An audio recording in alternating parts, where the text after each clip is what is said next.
I'm Erika Bentsen Norris, and I am an author and an illustrator. And I'm going to talk about where do books come from. Now books, y'all know about books. You've got them that are nothing but words, and you've got them that have a bunch of pictures in them, but they're pretty much made the same. And you start with the manuscript, which is all the words that the story's about. And if it's going to be illustrated, what I do is I draw little pictures in the margins that whatever comes to mind when I'm reading the story. And then from that, I draw sketches, and I can show the author what I'm thinking about. And he'll go, yeah, that's a good idea. Or he'll say, no, I need to change this. He doesn't need that there, he needs it over here. And after that, you add color to the story, and then that either goes into the computer, or you can do all this on the computer to begin with.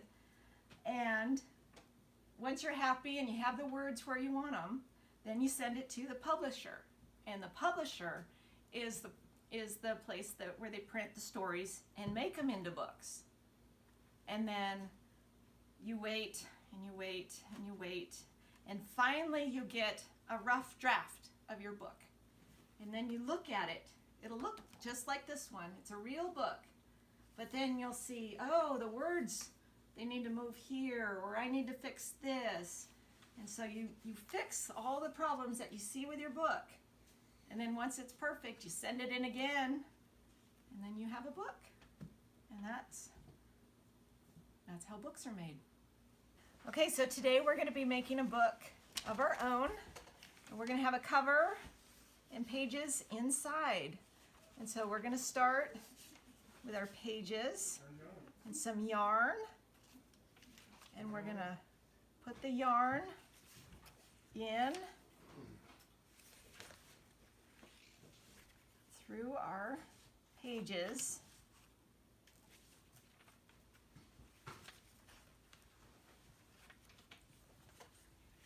And then tie the end, and then we're going to have our book made.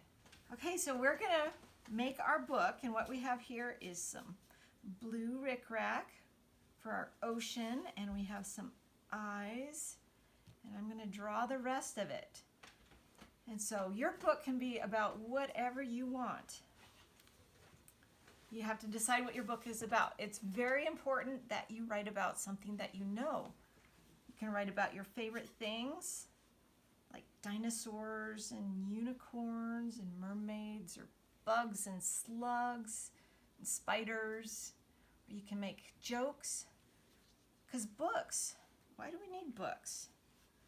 Books, you can learn things from books. They can tell a story.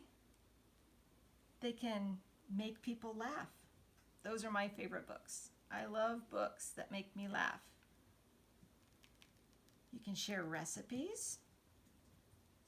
You can tell people how you're feeling and help them if they're lonely.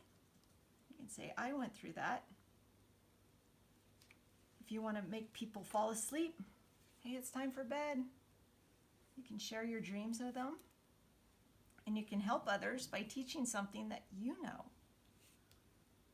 But today we're going to do a book using this blue ocean, because my book is about Captain Stinky.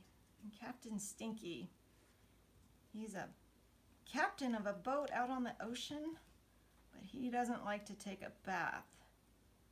So he stinks. But today we're going to make his ocean for him with this blue rickrack and a glue gun. Look at that. We got waves going everywhere. It's really important that your book, on the cover, it shows what your book is going to be about.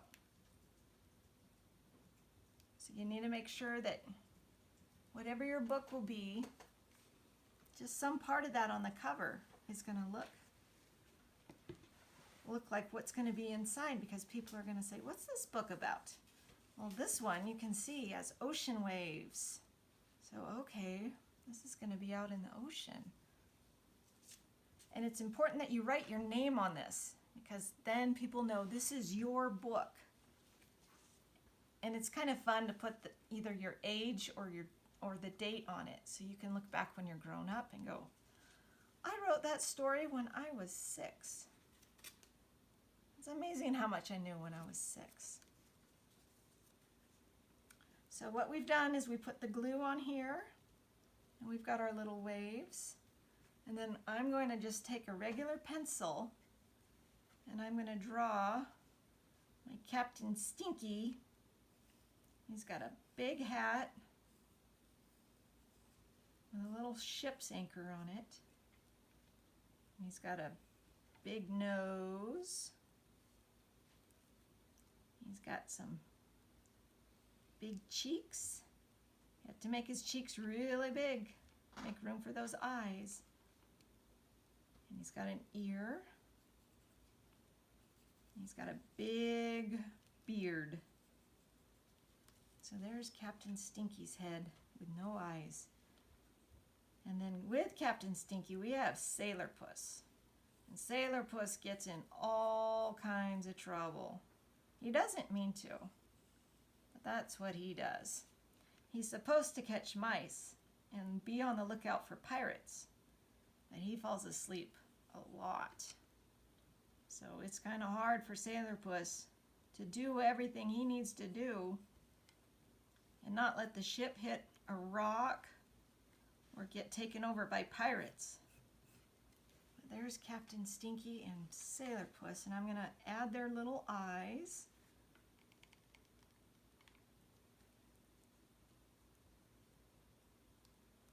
He's got some nice big eyes going on here. Woo! Get them over there. It's better when their eyes are on their head. I'm going to put Sailor Puss's eyes on so he can see the mice and the pirates, because those are both really important. You don't want your mice to eat all of your lollipops that the captain makes. And then I'm going to take a blue pencil, because Sailor Puss's hat is blue. I'm going to color a blue hat. And Captain Stinky has a blue band on his captain's hat. And I'm going to grab a gray pencil and make the rest of his hat gray. And then I'm going to take a yellow pencil, make the little gold button that holds his hat together.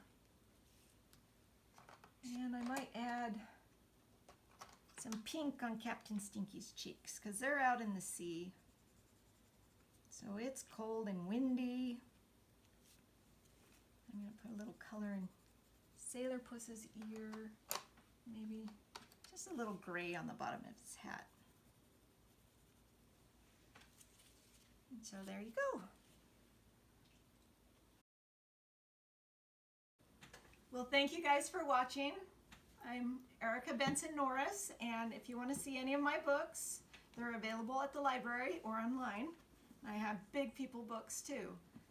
So I hope you have a great summer and imagine your own story.